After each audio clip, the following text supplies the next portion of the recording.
Welcome to Peculiar Tales, the show where we dive into the stranger things in history, urban legends, ghost stories, and anything else we find, well, peculiar. I'm Christy. And I'm done. Have you ever thought about touring a cemetery late at night near the Halloween season? I actually have a few times. Really? Yeah. I've walked through many a cemeteries late at night. It is a creepy vibe when you're out there at night. Every shadow makes you think you're seeing things. Every sound sounds like something moving. It's kind of creepy. It would be pretty eerie. I Yeah. myself haven't done it, but it's intriguing. Right? Halloween is a huge part of October. And with that, we tend to think of the usual, candy, decorations, parties, costumes, jack o' lanterns, throw in some haunted houses, and characters like Frankenstein, Dracula, the werewolf, witches, black cats, ravens, bats, and let's not overlook the ghosts. And, well, from there, all the spooky stories and movies begin. However, along with all of that, we have haunted cemeteries. Not all cemeteries are haunted, but there are some that claim to be haunted, and they are scattered all over the world. Join us today while we travel to Mount Carmel Hillside Cemetery in Illinois. The cemetery itself was consecrated on August 30th, 1900, by Bishop Patrick Behan. This was the first cemetery in the western area of this archdiocese. One of the mausoleums belongs to one bishop, 3 archbishops, and 3 cardinals, the most recent being entombed in 1996. Now, in the beginning, Mount Carmel had its own railway that came from Chicago just for the funeral trains. The trains came to an end in the 1930s, no longer aiding the cemetery. There are numerous amounts of remains resting at Mount Carmel. It has been said that the cemetery holds somewhere around 200,000 graves and over 400 mausoleums. One interesting headstone that is at the cemetery is a rotating headstone. The headstone is spectacular to see, having sculpted figures on the top, and if you have the strength, it turns 360 degrees. Hundreds of headstones have religious sculptures, detailed engravings, and crosses. Throughout the cemetery, you will find statues of the Blessed Mother, Jesus, angels, and the saints. Like we mentioned earlier, over 400 mausoleums of private families are found here. It has been written that the cemetery is mostly Italian families resting here. Some famous and some not so famous.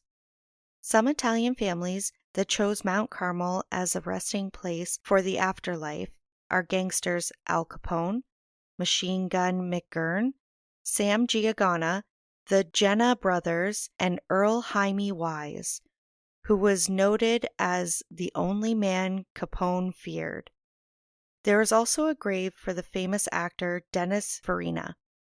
Dennis played mobsters and police officers in the movies and in TV. He was one of the hosts of Unsolved Mystery and played a detective on the show Law and Order, but was not a gangster in real life. Among all the interesting and loved people that are laid to rest here, along with their own stories of life and death, is a grave that has a history that led to legend. The story is a legend, an eerie tale of sadness and unrest. Inside the cemetery gates, there is a grave that has a life-size statue of a young woman named Julia Bacola in her wedding dress. The statue sits upon a picture of Julia 6 years after she died. You heard that right. The picture was taken 6 years after she died. This is the legend of the Italian bride. Julia Bacola was the daughter of Filomena Bacola. born on June 6, 1891, in Italy. After the death of her father, George, in 1913, Julia's mother, Philomena, immigrated to the States, bringing Julia along. Once in the States, the two journeyed until they made their way to the west side of Chicago. It was here that there were three other Bacola children, already there waiting for Philomena and Julia to arrive: Henry, Joseph, and Rosalia. Julia married Matthew Petta in 1920. It wasn't long after the wedding that Julia and Matthew were expecting their first baby. However, on March 17, 1921, there were horrific complications with the pregnancy, and Julia died giving birth to a stillborn son, Filippo. Now, because Julia died giving birth, this was seen as an act of sacrifice for her son, for the infant. She was now a martyr. This is tragic because her son died as well during the birth. Julia was buried in her white wedding dress because white is the color of a martyr. Julia was laid to rest in a coffin with her infant son in her arms for all of eternity. Philomena was grief-stricken, to say the least. There was nothing that anyone could do to console Philomena. Her daughter's death was unbearable. As the legend goes, Philomena began to have terrible dreams, nightmares, that included Julia explaining to her mother that she was still alive and needed her help. For 6 years, Philomena had these terrible nightmares, with Julia telling her she was buried alive and pleading for her mother to save her. Philomena did try for years to have Julia's grave opened and to have the body exhumed, begging and pleading. However, this was a struggle, and for a long time Philomena was unsuccessful in this. You see, she felt like she damn well couldn't tell anyone the reason. So she would say she felt this was something she just had to do. And through sheer determination, Philomena finally convinced a sympathetic judge to pass the order down to exhume Julia's body. And so, in 1927, 6 years after Julia had died, the coffin was taken from the grave. When the coffin was opened, everyone, we imagine, was in some sort of shock. Julia's body, after 6 years of being buried, was in pristine condition. Julia's body had not yet started to decay. It has been said that for the ones who were there and touched her, Julia's skin was still soft, with no color change. It was like it was before she passed. A picture was taken of Julia at the time of the exhumation and shows Julia as if she just passed away. Some say it was like she was asleep. The coffin, though, that showed significant decay from being in the ground. A great deal of Catholics that were in the community believed that because Julia had not decayed and was in such pristine state, that this must mean she was a saint. Now, as always, there are skeptics. And the ones that were there and talked about Julia claimed that the picture was not taken 6 years later, but taken before they buried her. Healthy opposition is all well and good. However, the question of the coffin was there, asking how do they explain the condition of it, or the decomposition of the infant that was still in his mother's arms. Some say that must have been corpse wax on her skin to preserve her.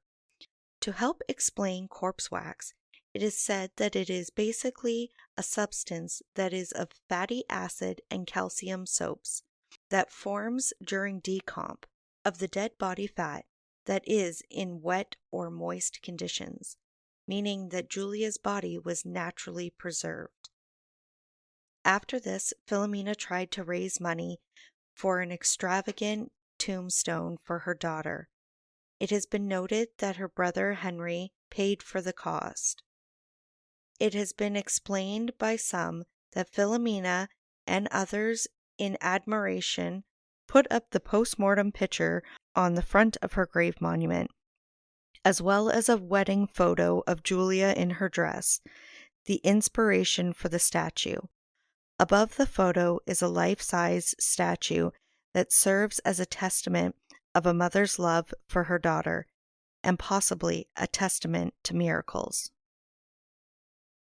The name Petta is not on the monument, as it was said that Matthew was remarried near the time of the exhumation, and for this the name was not put on the monument. Sadly, on the monument there is nothing stated of the infant either. Julia's eerie tale doesn't stop there, though. Through time, there have been tales told of a woman roaming in the cemetery in a flowy white dress, possibly looking for her son. Julia's grave is near an entrance of the cemetery, and some have claimed that while driving by, they have seen a figure roaming the grounds. There's another story that goes like this. A little boy was accidentally left behind at the cemetery, and when the family went back to the cemetery to find their little boy was holding hands with a woman in a flowy white dress who was leading him towards his family. When the boy saw his family, he let go of the woman's hand and ran towards them. When this happened, the woman disappeared. By all accounts of stories, the woman in white seems to be peaceful. Now join us while we take a quick trip to New Orleans, St. Roche Cemetery. With its enormous headstones and extraordinary Stations of the Cross, it holds a spooky reputation. It has Gothic-style chapel at its center, and in the inside, you will see doll body parts dismembered and plaster body parts as well on the inside. Some may at first think this to be a satanic ritual, type thing, but it is a sign for hope. Let us begin by giving you a quick history on St. Roche. He was born in 1295 and was the son of a wealthy governor. When he was born, there was a red cross on his chest, and his mother took this as a sign that he was blessed with healing powers. When he was 20, he became a wandering monk and joined the Third Order of the Franciscans, and through time he made his way to the Acquapendente in Italy. A plague had come over the town, and when the people went to St. Roche for help, some say they sensed his powers. Well, he simply made the sign of the cross, and by some divine miracle, the people's ailments had disappeared. They were healed. However, when he himself became sick, he went off to die alone. A dog had come to him and licked his wounds, and again, by some sort of miracle, he was healed. When he made his way back to the town, they thought him a spy and put him in jail until his death. Now fast forward a few hundred years later, and now in New Orleans, Reverend P.L. Thevis found himself worried. You see, in 1867, New Orleans had outbreaks of the plague of yellow fever, and like we mentioned, the good Reverend was worried for his people. So he made a promise to St. Roche that if his congregation could be spared of the yellow fever, he would build a chapel in honor of the saint of the sick. And well, believe it or not, the congregation was spared. Not one person got sick. The Reverend, an honorable man, built the chapel as promised. It is Gothic and was dedicated in 1876 to St. Roche. The Reverend is buried under the marble floor of St. Roche Chapel. But despite all the religious history, this land has claims of the odd and unexplainable. There were claims in 1937 that a lone woman was rising from her grave. Many people, when hearing this, would go to the cemetery and try to get a glimpse of the lady. There were some that said that what was seen was shadows of an urn with two trees in the distance. There were some that held to what they'd seen, stating they seen her nightly.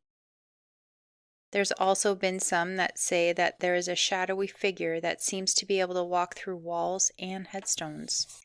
And as little as a block away from the cemetery property line One resident has reported that they had seen a ghostly apparition through one of their windows on many shadowy nights. The house has been raised a couple of feet in case of flooding.